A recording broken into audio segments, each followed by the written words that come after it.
그동안 요한복음 4장까지를 함께 읽었습니다. 공간 배경에 유의해서 보면 요한복음 2, 3, 4장이 하나의 단락을 이루고 있습니다. 2장에서 가나의 혼인잔치가 열린 후에 예수께서 예루살렘에 올라가셨다가 다시 갈릴리로 오시고요. 4장 끝부분을 보면 혼인잔치가 열렸던 그 가나에 다시 가셔서 왕의 신하의 아들을 고쳐주십니다. 이렇게 수미상관으로 한 단락을 마무리하고 나서 오늘 본문인 5장을 보시면 예수께서 다시 예루살렘으로 올라가십니다. 새로운 단락이 시작됨을 알 수 있습니다.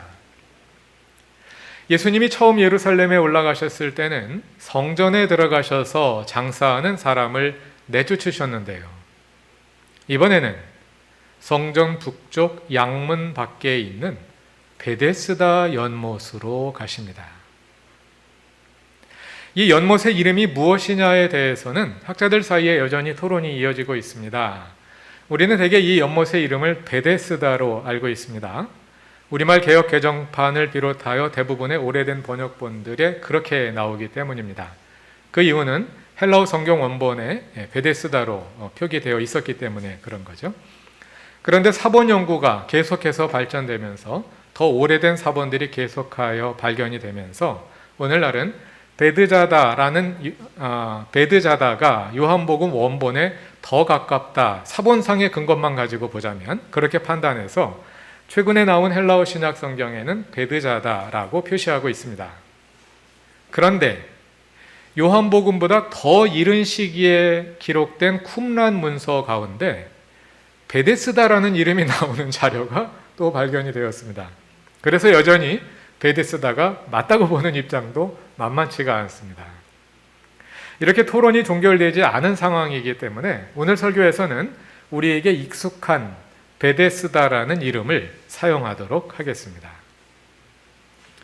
베데스다 연못의 위치는 오랫동안 논란 속에 있었습니다. 정말 그런 연못이 있느냐부터 시작해서 어디에 있느냐 하는 것이 논란이 되었었는데요. 그러다가 고고학 발굴에 따라 지금은 학자들 사이에 대체로 합의가 이루어져 있습니다. 그 연못으로 보이는 구조물의 일부가 19세기 중반에 발견되었고요. 1957년에 시작된 본격적인 발굴을 통해서 요한복음의 묘사와 일치하는 연못의 유적이 그 모습을 드러내게 되었습니다. 본문 요한복음 5장 2절에 의하면 이 못에 주랑이 5개가 있었다고 하지요. 주랑, 곧 스토아란 줄지어 서 있고 벽이 없는 복도를 가리키는 말입니다. 저것은 베데스다 연못의 사진은 아닙니다만 주랑이 이런 것이다 하는 것을 환기시키기 위해서 그림을 보여드립니다. 행각이라고 부르기도 합니다. 사도행전을 보면 솔로몬의 행각이 나오죠. 예루살렘 성전 뜰에 솔로몬의 행각이 있습니다. 그것도 역시 저런 주랑들이 성전 뜰을 둘러서 있는 것입니다. 슬라이드를 함께 계속해서 보시면서 설명드리겠습니다. 작년 가을 소그룹 모임에서 9제로 다루었던 주제이기도 하므로 그때 보신 분들은 아마 기억에 남아 있으실 겁니다. 먼저 베데스다 연못의 위치를 확인해 보겠습니다. 화면 왼쪽 위에 보이는 것이 성전입니다. 화면 위쪽이 남쪽이고 아래쪽이 북쪽입니다. 규모를 가늠해 보자면 화면 왼쪽으로 보이는 서쪽 벽이 약 480m, 위쪽에 나 있는 남쪽 벽, 지붕과 함께 빨간 지붕과 함께 나 있는 남쪽 벽이 약 280m, 화면에 잘 보이지 않는 오른쪽 동쪽 벽이 470m, 그리고 아래쪽에 벽과 함께 보이는 북쪽 벽이 약 310m에 이릅니다. 상당히 큰 규모이죠. 그리고 성전 북쪽, 곧 화면 아래쪽을 보시면 빨간색으로 표시된 2개의 사각형 구조물이 날일자 모양으로 붙어 있는 것이 보이시지요? 그곳이 바로 베데스다 연못입니다. 화면에서는 남쪽 연못이 위쪽에 있고 북쪽 연못이 아래쪽에 있습니다만 실제 지형으로 보자면 북쪽 연못이 더 높은 곳에 있습니다. 그리고 성전 크기와 비교해 보아도 상당히 크기가 크다는 것을 알 수 있죠. 저 베데스다 연못의 크기가 거의 축구장 크기만큼 됩니다. 그러니까 사실은 연못이라는 이름이 잘 어울리지 않는 근데 어떻게 다로 부르기 어려워서 그냥 연못이라고 부르는 그런 곳이라고 생각하면 되겠습니다. 저 연못만 확대해서 보시겠습니다. 이번에는 오른쪽이 북쪽이고 왼쪽이 남쪽입니다. 북쪽 연못이 남쪽보다 더 높은 곳에 위치요. 이 모형만 보자면 얼핏 주랑이 5개라는 것이 잘 이해가 안 될 수도 있는데요. 북쪽 연못의 주랑과 남쪽 연못의 주랑이 복도가 연결되어 있기 때문에 연못의 외곽을 두르는 4개의 주랑과 그 사이를 가로지르는 분리벽 위에 있는 1개의 주랑으로 모두 5개라고 이해하시면 되겠습니다. 각 주랑의 폭은 6m 정도 된다고 합니다. 베데스다 연못을 언제 누가 무슨 용도로 만들었는지는 분명하지 않습니다. 예루살렘의 생활용수를 공급하기 위해 빗물을 받아두던 저수지라는 의견도 있고, 미크베 곧 유대교의 정결 예식에 사용하던 욕조라고 보는 의견도 있습니다. 이 연못은 성전 북쪽의 양문 밖에 있는데요. 양의 문은 제사에 사용할 양을 들여가던 문입니다. 그래서 아마도 제사에 사용할 짐승을 도살할 때 사용하는 물을 공급하던 곳이라고 보는 사람도 있습니다. 질병의 치료를 만들었다고 보는 의견도 있으나 그것은 구약 성경이나 유대교에서 근거를 찾기 어려운 일이므로 처음부터 치료용으로 만들었다고 보기는 어렵습니다.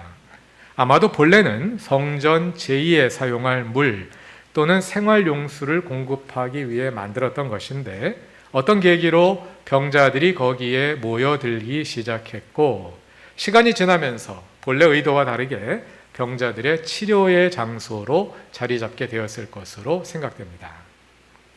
어떤 분들은 그리스의 아스클레페이오스 제2와의 관련성을 추정하기도 합니다. 그리스에서 의술의 신으로 여겨지던 아스클레페이오스 신전 옆에는 저수장이 있어서 목욕으로 치료를 하게 했다는 것이지요. 그 아스클레페이온 신전의 모습과 상당히 유사하기 때문에 거기에 신전이 세워졌던 것이 아니냐 이렇게 보는 분들도 있습니다. 그러나 성전 바로 옆에 이방신의 신전이 세워졌을 가능성은 없다고 보고요. 그러나 이스라엘이 주전 4세기부터 헬라 제국의 지배를 오랫동안 받았기 때문에 그 과정에서 헬라 문화가 흘러 들어와서 사람들 사이에 그런 관습이 자리 잡게 되었을 가능성은 충분히 있을 것으로 생각이 됩니다.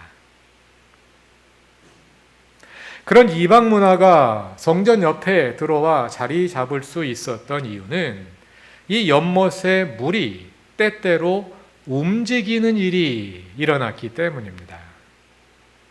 그리고 그 물의 움직임과 관련하여 어떤 민간신앙이, 전설이 생겨났습니다.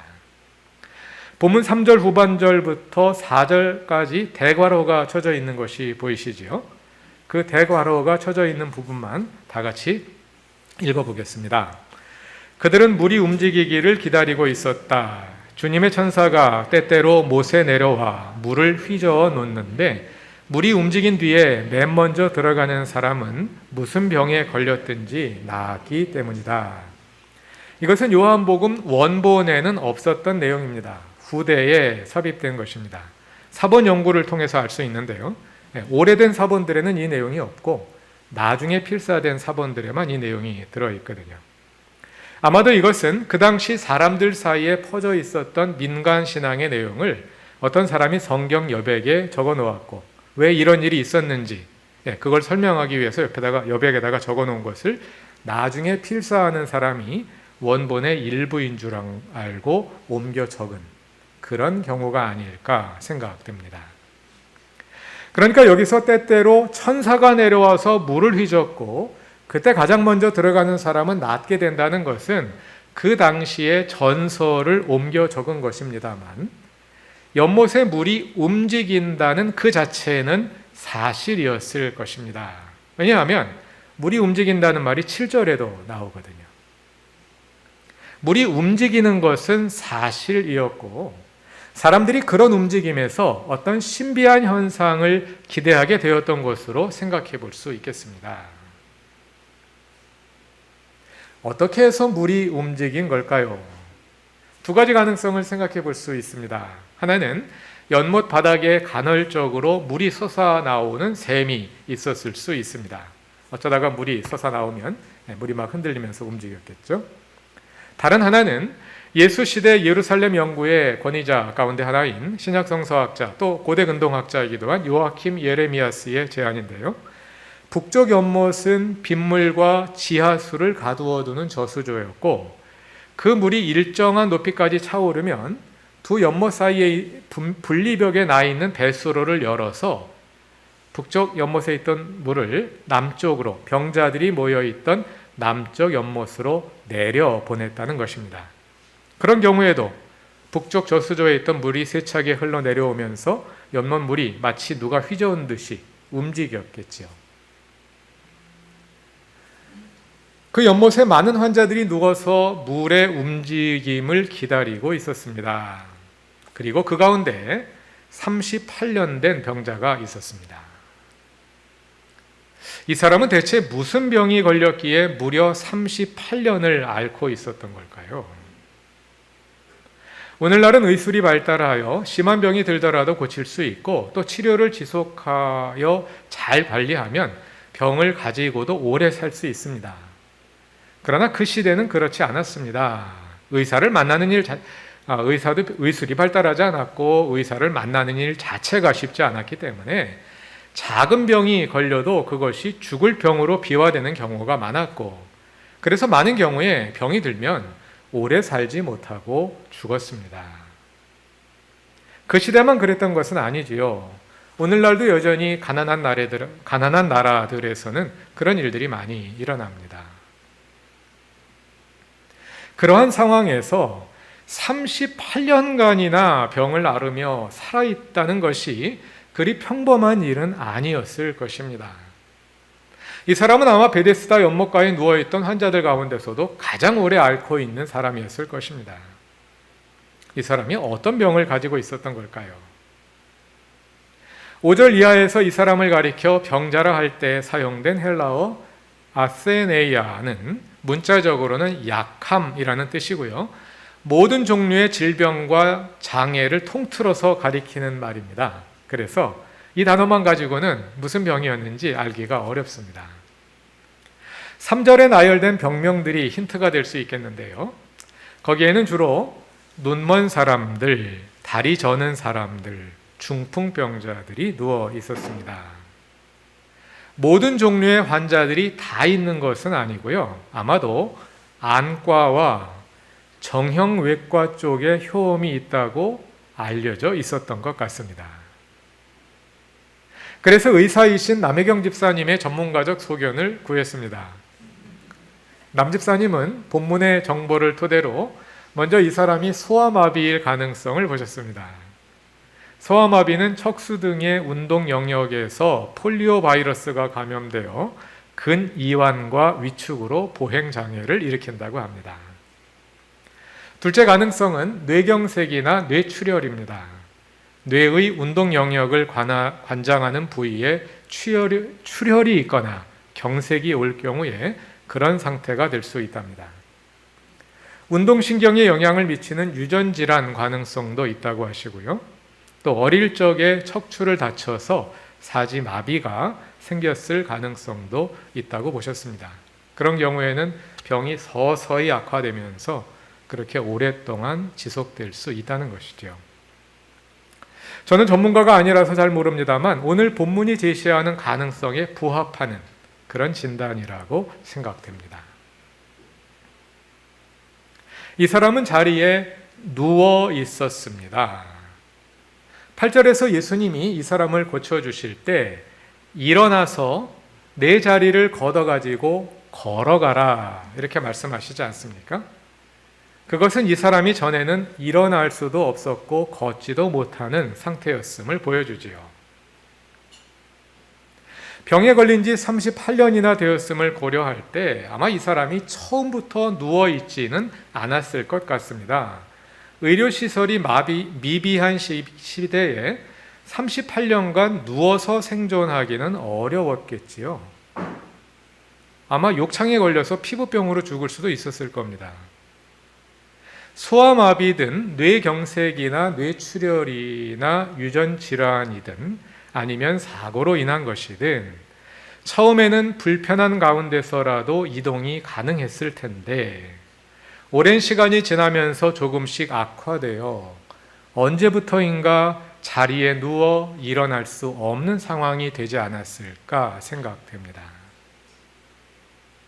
아마 돌보아주는 사람도 없었을 것입니다. 친구나 가족이 있다 하더라도 그 어려운 시기에 다들 먹고 살기에 바쁜데 한 사람을 간호하기 위해 38년 동안 옆을 지켜주기는 어려웠겠지요.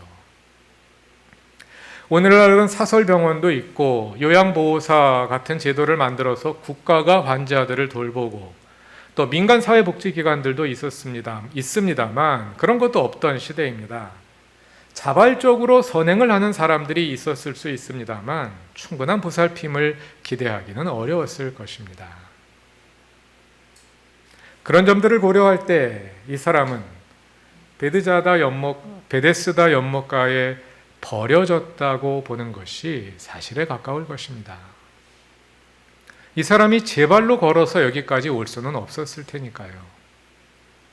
아마도 누군가가 이것이 마지막 선행이다 여기며 이 사람을 여기에 들어다 놓고 갔을 것입니다. 6절에서 예수님은 이 사람을 보고 그가 오랜 세월 투병 중인 것을 알아채셨습니다. 그에게 물으십니다. 낫고 싶으냐? 그 시대는 오늘날보다 평균 수명이 훨씬 짧았습니다. 그 시대에 38년간 병을 앓았다는 것은 평생 병자로 살았음을 의미합니다.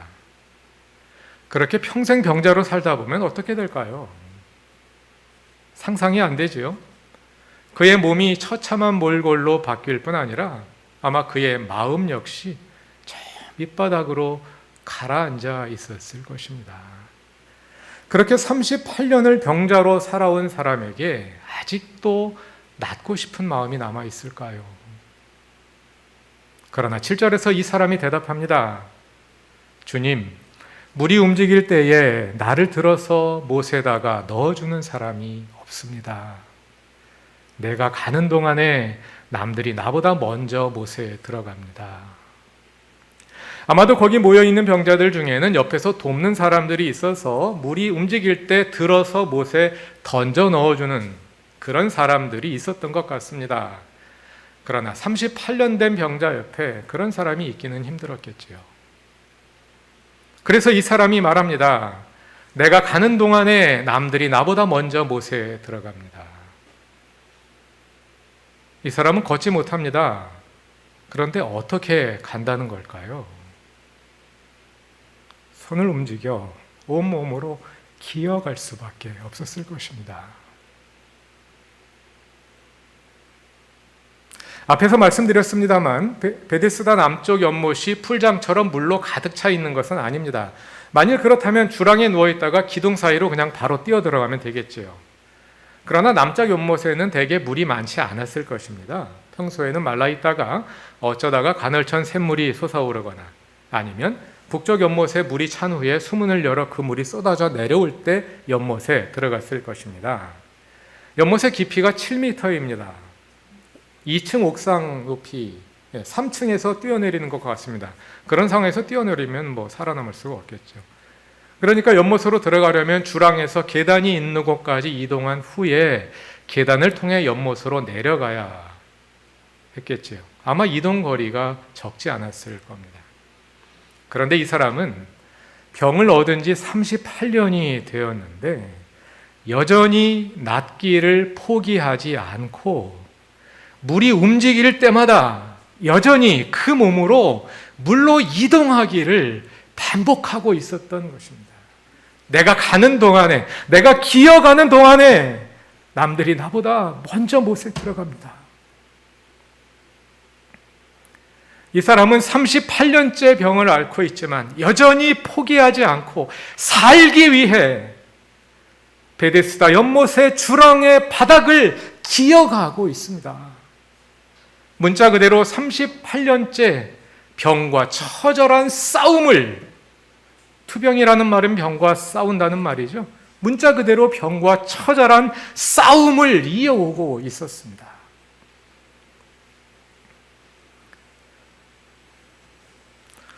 본문의 이야기에서 베데스다는 하나의 종교적 허상을 대변합니다. 그리고 연못 물에 들어가기 위해 애쓰는 사람들은 허상을 따라 어리석은 경쟁을 계속하는 사람들을 상징적으로 보여주기도 합니다. 그러나 이 사람의 처절한 투병을 단지 그러한 관점으로 다 설명할 수는 없을 것입니다. 살고 싶은 열망과 살기 위해 하는 노력은 결코 헛된 것이 아니고 어리석은 것도 아닙니다. 왜냐하면 생명은 하나님께서 주신 것이기 때문입니다. 그래서 우리는 본문을 살고자 하는 열망에 예수께서 응답하신 이야기로 읽을 수 있습니다.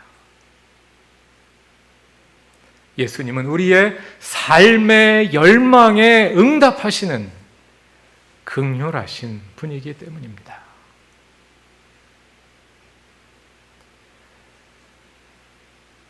그동안 요한복음 4장까지를 읽어왔는데요. 4장까지 계속해서 믿음이 강조되는 것을 보셨지요. 그리고 예루살렘 사람들과 갈릴리 사람들이 표징을 보고 예수를 믿었음에도 불구하고 그 믿음의 진정성이 없음으로 인해 예수께서 그리 기뻐하지 않아 하시는 모습도 보셨을 것입니다. 어찌 보면 예수님이 너무 까다로우신 것 아닌가 하고 느껴질 정도였습니다. 그러나 5장으로 넘어와서 오늘 본문에서 예수님은 믿음에 관해 묻지 않으십니다. 38년 된 병자 앞에서 예수님은 아무것도 묻지 않으시고 그냥 긍휼하심만 가지고 움직이십니다. 사랑만 가지고 행동하십니다. 생명에 대한 존중, 그리고 생명의 아픔에 공감하는 긍휼, 이것이 종교의 핵심이기 때문입니다. 오늘의 본문은 예수님의 그 긍휼하심을 잘 보여줍니다. 이것은 또한 바로 뒤에 이어지는 유대인들의 모습과 대조되는 것이기도 합니다. 그날은 마침 안식일이었습니다. 10절을 보시면 병이 나아 자리를 들고 걸어가는 그 사람을 유대인들이 문제 삼습니다. 안식일에 자리를 들고 이동하면 안 된다고 말이죠. 38년을 누워있던 사람이 일어나서 자리를 들고 이동하는데 안식일에 자리를 들고 이동하면 안 돼요 하고 지적하고 있는 것입니다. 긍휼이 없는 종교, 사랑이 없는 종교를 상징적으로 보여주지요.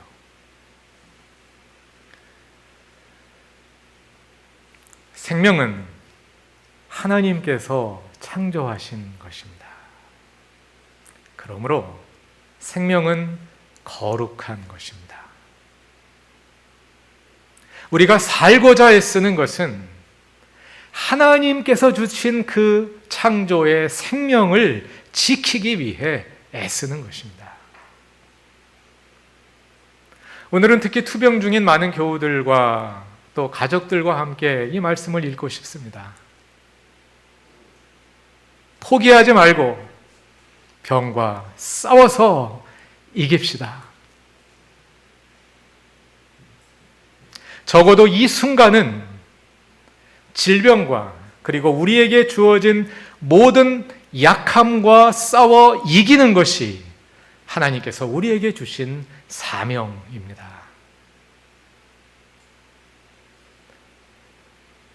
우리의 약함을 아시는 하나님께서 우리 곁에 함께 계셔서 우리를 위하여 싸워 주시고 우리의 질병을 고치셔서 사랑하는 교우들과 가족들이 자리를 털고 거뜬히 일어나게 해 주시기를 함께 기도합니다.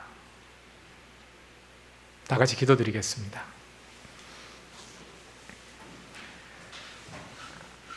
우리의 생명의 근원이신 하나님, 그리고 오늘도 우리의 생명을 지키시는 하나님, 주님 주신 생명을 부여안고 그 생명을 지키기 위해 분투하는 이들이 있습니다. 그분들의 투병 가운데 함께 하소서. 기적적인 회복을 경험하고 있는 이들도 있지만 오랜 기간 아픔이 지속되거나 더 나아지지 않는 안타까움 속에 주님을 바라보는 이들도 있습니다. 주님, 그들의 기도에 응답하소서. 베데스다 연못가에 찾아가셨던 주님께서 투병 중인 모든 교우들 곁에 계셔서 용기를 주시고 고쳐주시고 아픔 중에 함께 하시는 주님을 경험하게 하소서. 예수님의 이름으로 기도드립니다. 아멘.